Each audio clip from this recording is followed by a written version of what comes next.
Здравствуйте! Я Виктория Папшева и добро пожаловать в мою творческую комнату. В этом мастер-классе я покажу, как из полимерной глины создать нежный весенний кулон с изображением тюльпанов. Для работы мне понадобится штамп с изображением тюльпанов.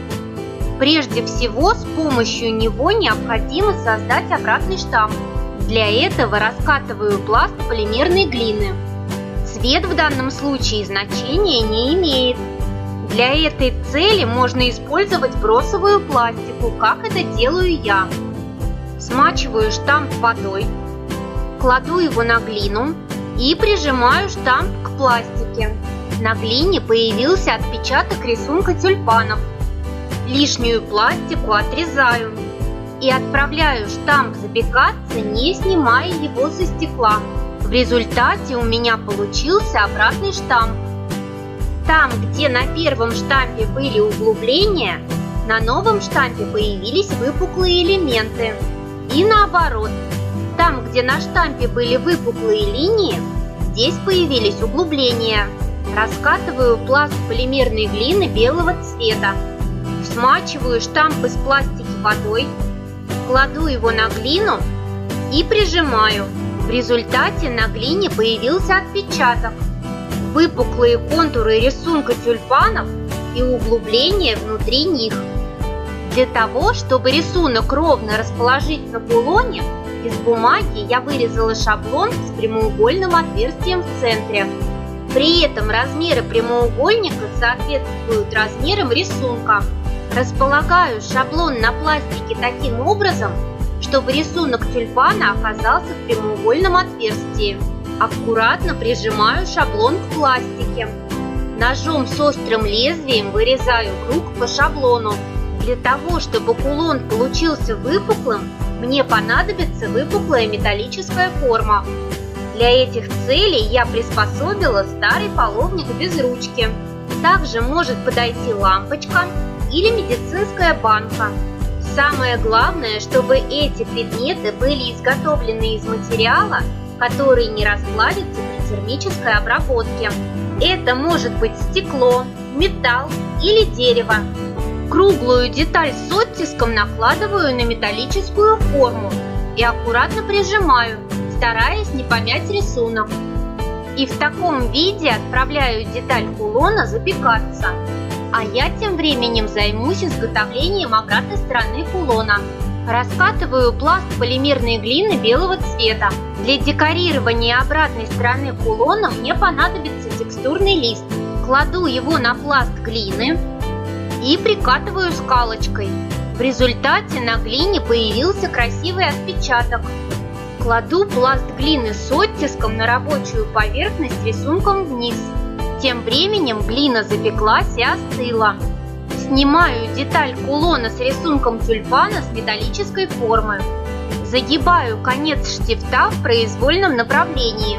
Из пласта глины белого цвета вырезаю небольшой прямоугольник и вдавливаю в него штифт. Прямоугольник со штифтом размещаю на пласте глины, предназначенном для обратной стороны кулона.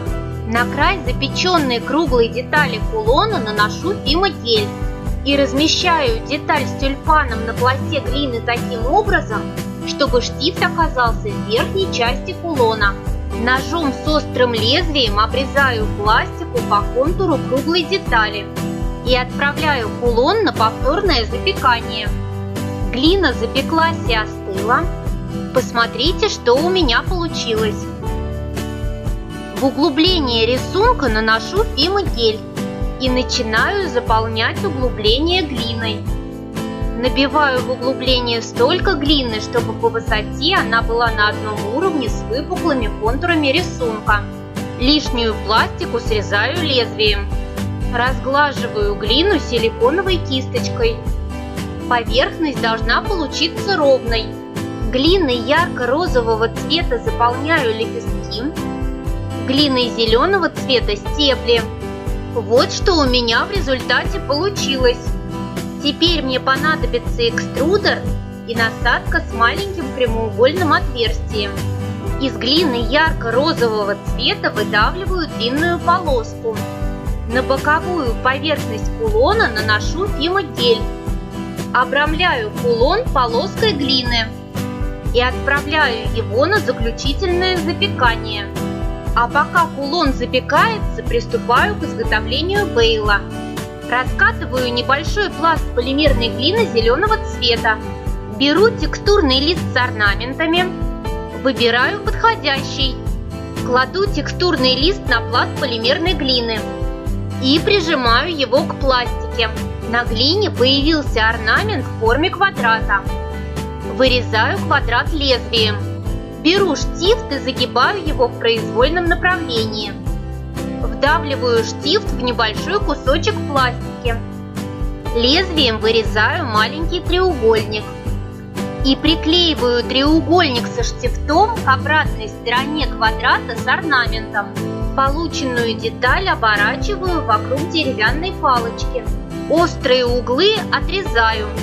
Из пластики зеленого цвета вырезаю два маленьких треугольника и приклеиваю их с двух сторон от штифта.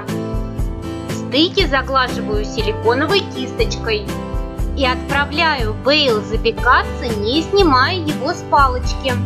Чтобы поверхность кулона стала ровной и гладкой, его нужно отшлифовать. Для этого мне понадобится автомобильная наждачка разной зернистости. Вначале шлифую кулон наждачкой зернистостью 600, затем 800, и после этого беру наждачку зернистостью 1200. Удобнее всего это делать в ванной, так как лист наждачки необходимо постоянно смачивать водой.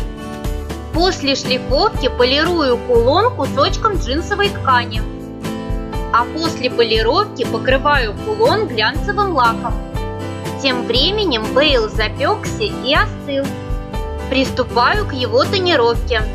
Наношу белую акриловую краску, заполняя углубление орнамента.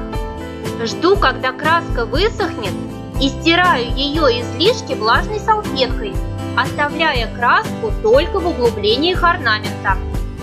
Вот что у меня в результате получилось.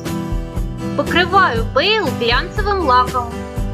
Жду, когда лак высохнет, и приступаю к сборке украшения. С помощью соединительного колечка креплю бейл к кулону. В бейл вставляю 3 вощеных шнура. На концы шнуров креплю концевики. На концевики вешаю застежку. Посмотрите, какой нежный весенний кулон у меня в результате получился. По такому же принципу можно создать украшение с любым понравившимся вам рисунком. Стоит только выбрать подходящий штамп, а можно воспользоваться штампом, изготовленным своими руками. Как создавать штампы я показывала в одном из своих мастер-классов.